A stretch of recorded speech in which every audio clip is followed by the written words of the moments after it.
চলবে না চাঁদাবাজি চলবে না চাঁদাবাজি চলবে না জিন্দাবাদ জিন্দাবাদ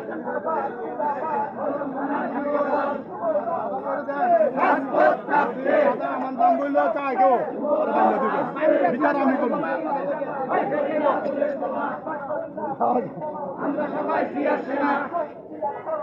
ভয় করি না মরণে শহীদ জিয়ার স্মরণে আরো দিব রক্ত এসে যাবে অন্যায় রক্তের বন্যায় চাঁদাবাজি চলবে না জিন্দাবাদের ঘোষণা চাঁদাবাজি চলবে না চাঁদাবাজি চলবে না চাঁদাবাজি